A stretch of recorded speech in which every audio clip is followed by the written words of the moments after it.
Séduire une femme. Ah, voilà un sujet qui vous intéresse sûrement si vous avez cliqué sur cette vidéo. Donc aujourd'hui on va voir comment être plus attirant avec les femmes, ou plus précisément comment créer de l'attirance chez elles. A noter que les astuces qu'on va voir aujourd'hui s'appliquent aussi aux femmes. Mais comme vous êtes en majorité des hommes sur la chaîne et que aussi je veux faire plus de vues, on va pas se le cacher, c'est bien pour ça qu'on part du principe que vous êtes un homme hétérosexuel. Je prends simplement la majorité, mais c'est applicable à plein d'autres situations, bien évidemment. Que vous soyez timide, introverti ou que vous souhaitez simplement améliorer vos techniques de drague ou de séduction, cette vidéo est faite pour vous. Aujourd'hui on va voir donc 5 techniques ou façons de penser pour créer de l'attirance, voire même une connexion forte avec une femme. Si vous êtes un homme ou du moins que vous êtes attiré par les femmes. C'est d'ailleurs la deuxième vidéo que je fais sur la séduction, vous pourrez retrouver la première en lien à la fin de cette vidéo si vous ne l'avez pas déjà vu, ou dans la fiche en haut à droite. Beaucoup ont du mal avec ce concept de drague, et vous avez peut-être déjà tenté des trucs par le passé, mais ça n'a jamais fonctionné, et vous semblez collectionner les râteaux. Je vous rassure, vous n'êtes pas le seul. Et en tant que mec, on fait parfois des trucs creepy sans même s'en rendre compte, mais ça ce sera le sujet pour la prochaine vidéo de séduction, donc si vous voulez être sûr de pas la rater, je vous invite à vous abonner et à activer la cloche. Et commençons sans plus tarder avec la première astuce qui est de prendre des risques. Les femmes sont naturellement plus attirées par les hommes qui savent prendre des risques avec succès. Alors bien sûr, prendre des risques ça ne veut pas dire mettre carrément votre vie en danger, comme c'est souvent le cas dans les jeux de séduction dans Game of Thrones. Ça peut inclure des choses comme monter sur scène, créer une entreprise, ou même proposer à la fille d'avoir un date avec vous. Toutes ces choses vous feront sans doute peur, mais c'est justement ça qui est attirant.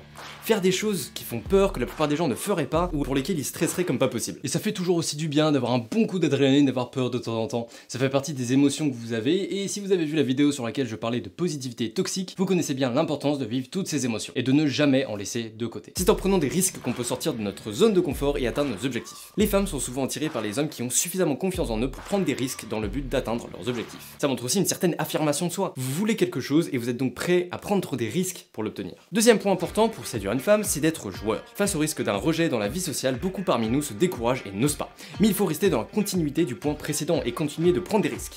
Certes, on a toutes et tous notre propre sens de l'humour, mais si vous voyez justement que le vôtre ne matche pas celui de votre interlocuteur, tant mieux. Vous savez dès lors que ce n'est peut-être pas la bonne personne pour vous, et vous irez donc naturellement vers des personnes partageant un peu plus votre humour, et avec qui le feeling passe mieux. Ça ne veut bien sûr pas dire que vous devez à tout prix avoir le même sens de l'humour, le feeling peut très bien passer par d'autres manières. Mais souvent l'un des meilleurs moyens de se connecter avec l'autre personne et de créer de l'alchimie, c'est à travers le rire. Lorsque vous êtes joueur, vous montrez aussi que vous êtes prêt à vous amuser et à profiter de la vie, même si ça signifie prendre des risques, comme celui d'être rejeté, qui est le risque le plus courant et le plus craint aujourd'hui. Tenter certaines blagues ou simplement être joueur montre aussi que vous êtes capable de prendre des initiatives sans même encore savoir si l'autre va réagir positivement et réciproquement à ce que vous lui dites ou à ce que vous faites. Jusqu'ici, on a surtout vu des points par rapport à comment interagir avec l'autre, notamment en prenant des risques et ou en étant joueur, ou en taquinant ou en flirtant si vous voulez. Maintenant, on va surtout se concentrer sur vous. Donc continuez sur notre lancée avec ce troisième point qui consiste à cultiver l'état d'esprit que peu importe ce qui arrive, vous allez vous en sortir. Ça veut dire que vous allez développer la croyance que vous pouvez gérer n'importe quel imprévu qui pourrait survenir.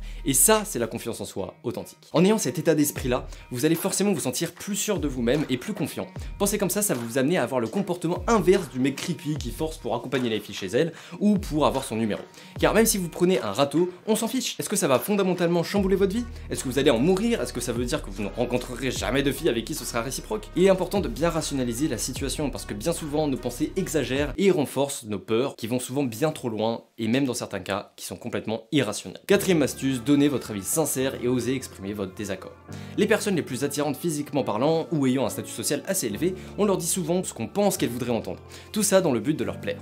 Mais ce n'est pas forcément ce qu'elles veulent. Bon, sauf pour celles et ceux qui sont bien contents d'être flattés à longueur de journée, mais à ce moment-là, il y a des chances pour que cette personne soit narcissique ou du moins égocentrique. Et je peux vous assurer que vous n'avez pas envie d'être entouré de ces personnes-là.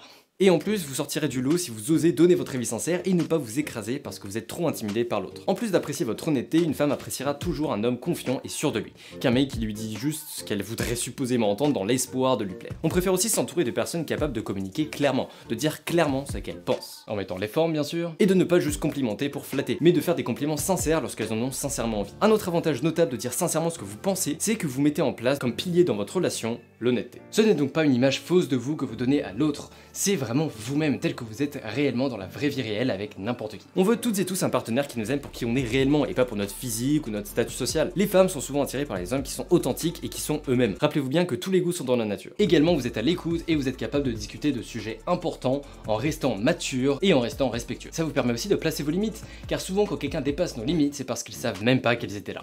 Il est donc important de parler de ce que vous n'acceptez pas comme comportement au moment où celui-ci survient, ou plus subtilement lors d'une conversation lorsque celle-ci s'y prête. En résumé, autour de là ou des femmes que vous convoitez, restez le plus possible fidèle à vous-même et agissez, habillez-vous, parlez et faites vraiment comme d'habitude, car sinon ça peut aussi vous amener à donner beaucoup d'efforts au début pour impressionner et ensuite arrêter certaines choses que la fille avait pris pour acquises. Par exemple, imaginons, vous décrochez votre premier date avec une fille. C'est génial, vous êtes super content. Donc pour le rendez-vous, vous décidez de mettre le paquet. Vous vous habillez super bien plus chic que d'habitude et vous décidez à l'amener au resto. Même si la fin de mois est toujours un peu compliquée pour vous en ce moment. La fille se dit, chouette, un gars qui peut m'emmener au resto et qui s'habille super classe, c'est exactement ce que je recherchais, trop bien quoi. Vous allez à votre date, tout se passe super bien, vous passez un bon moment, elle aussi, et après un certain temps à se taper des restos avec elle et à passer du temps ensemble, vous finissez par vous mettre en couple. Mais au fil des mois, vous faites de moins en moins de restaurants et vous commencez à remettre votre tenue habituelle.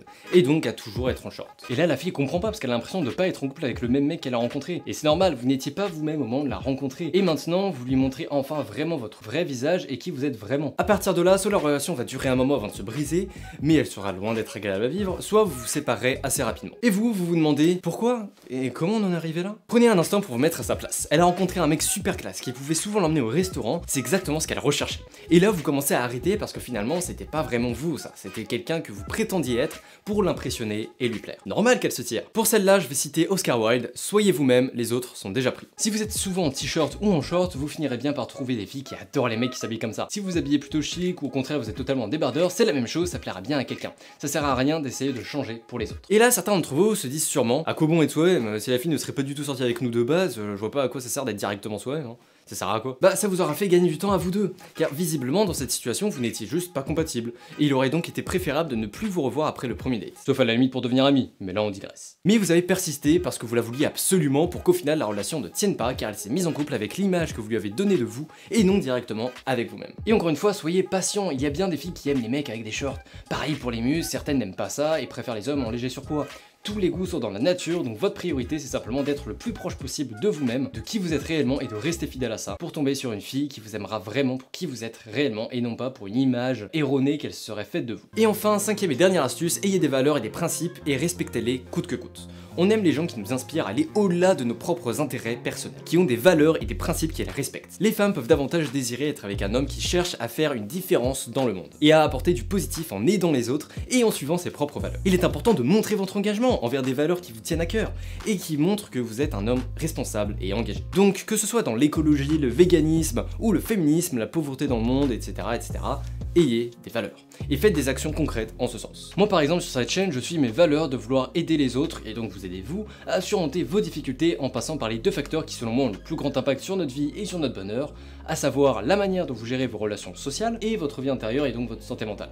Et je suis aussi vegan et écolo, mais ça c'est encore autre chose. Nous aimons aussi les gens modestes qui ne cherchent pas à nous impressionner. Les femmes sont souvent attirées par les hommes qui restent humbles et qui ne se vantent pas de leur réussite, ce qui peut amener encore une fois à être plus séduisantes. Les femmes sont souvent attirées par les hommes qui restent humbles et qui ne se vantent pas de leur réussite, ce qui peut même être encore plus séduisant pour la femme si elle découvre certaines de ses réussites les plus impressionnantes, sans que ça vienne directement de l'homme, qu'elle le découvre par elle-même quoi. Par exemple, je viens d'y penser là, ça me vient à l'esprit tout de suite, j'avais pas pensé à ça comme exemple quand j'ai écrit cette vidéo, mais ça me fait un peu penser à un mec que ma soeur a croisé dans la salle, et qui faisait exprès de bien reposer les poids pour montrer que oh je suis un bonhomme. Oh. Donc voilà un exemple par exemple d'un mec qui essaie de se la péter et tout. C'est pas du tout attirant. Genre surtout les mecs par exemple qui pensent qu'il y a que les muscles qui comptent. Ça va attirer, ça va pas souvent attirer des femmes quoi. Attention, je vous vois venir les petits malins, c'est pas une invitation à aller demander à votre meilleur pote de raconter vos accomplissements et vos réussites auprès de votre crush. Il y a de fortes chances pour que vous fassiez griller, et même si c'est pas le cas, ce serait une très mauvaise manière de commencer une relation. L'honnêteté et la transparence, voilà la clé les frérots, oubliez pas ça.